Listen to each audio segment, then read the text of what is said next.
ನಾನು ಸತ್ರ ನನ್ನ ತಗೊಬಂದು ಯಾವ ಥರ ತಗೊಬಂದು ಹಾಕ್ತಾರಲ್ಲ ಈಚೆ ಕಾಡಿಗೆ. ನಾವು ಹೆಣ ಸಾಗಿಸ್ಲಿಕ್ಕೂ ಈ ಪರಿಸ್ಥಿತಿ ಈಗ ಒಂದು ಟ್ರಂಚಿಂದ ಇನ್ನೊಂದು ಕಡೆ ಕಾಡಿಗೆ ತಗೋಬೇಕಾದ್ರೆ ಭಾಳ ತೊಂದರೆ ಆಯ್ತಾ ಇದೆ.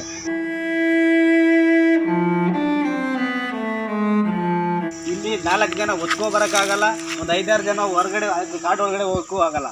ಈ ರೀತಿ ಎಲ್ಲ ತೊಂದರೆ ಅನುಭವಿಸ್ತಾ ಇದ್ದಾಗ ಇಲ್ಲಿ ನಮ್ಮ ನೋವು ಯಾರಿಗೂ ಕಾಣ್ತಾ ಇಲ್ಲ.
ಇಪ್ಪತ್ತೊಂದನೇ ಶತಮಾನದಲ್ಲಿಯೂ ಸತ್ತ ಹೆಣವನ್ನ ಸಾಗಿಸಲು ಹಾಡಿ ಜನರು ಪರದಾಟ ನಡೆಸುತ್ತಿರುವ ಘಟನೆ ಹೆಚ್ಡಿಕೋಟೆ ತಾಲೂಕಿನ ಪ್ರಭಾನಗರ ಹಾಡಿಯಲ್ಲಿ ನಡೆದಿದೆ.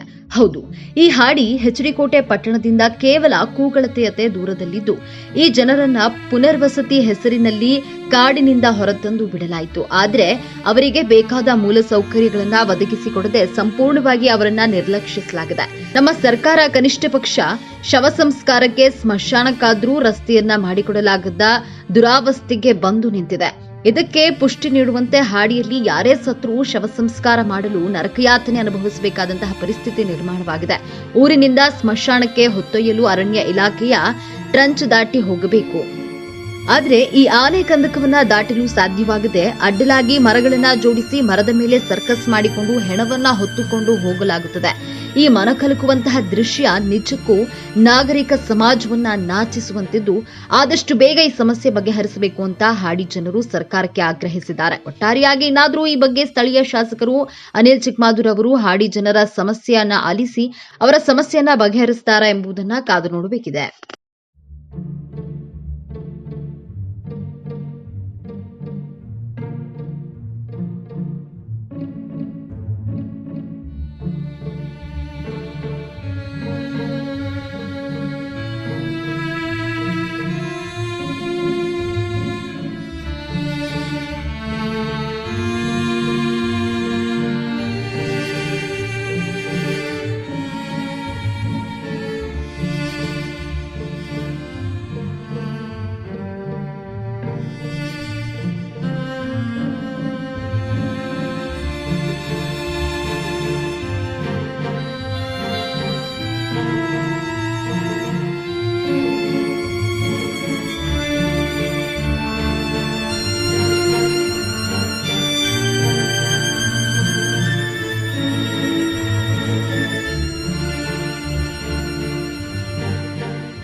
ನಮಸ್ಕಾರ.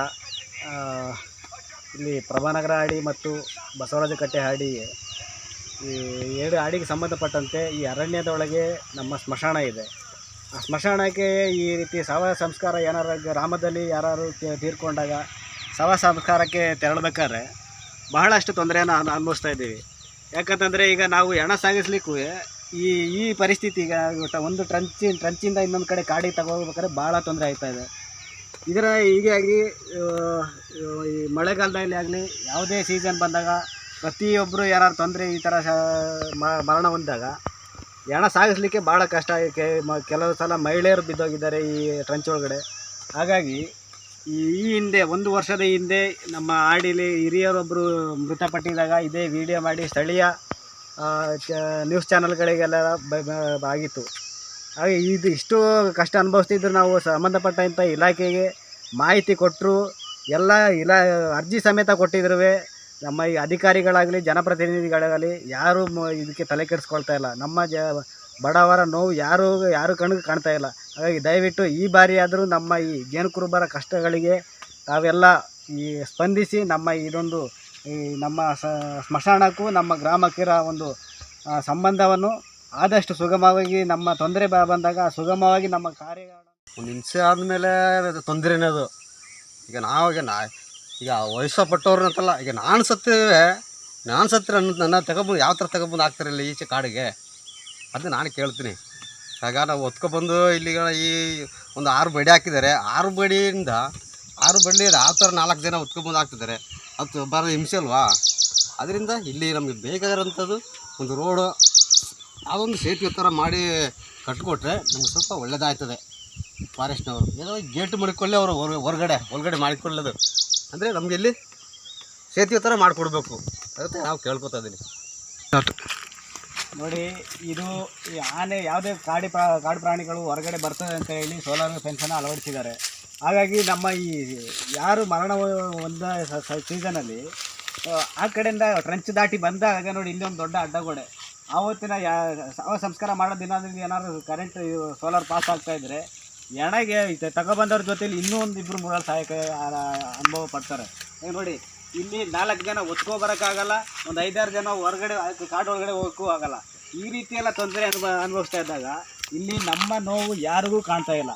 ಹಾಗಾಗಿ ದಯವಿಟ್ಟು ಇಲ್ಲಿ ಜನಪ್ರತಿನಿಧಿಗಳು ನಮ್ಮ ಇಲಾಖೆ ಅಂತಂದರೆ ಪರಿಶಿಷ್ಟ ವರ್ಗಗಳ ಕಲ್ಯಾಣ ಇಲಾಖೆ ಇಲ್ಲಿ ದಯವಿಟ್ಟು ಅರಣ್ಯ ಇಲಾಖೆಯು ಸಹ ದಯವಿಟ್ಟು ಇಲ್ಲಿ ಬಂದು ಸ್ಥಳ ಪರಿಶೀಲಿಸಿ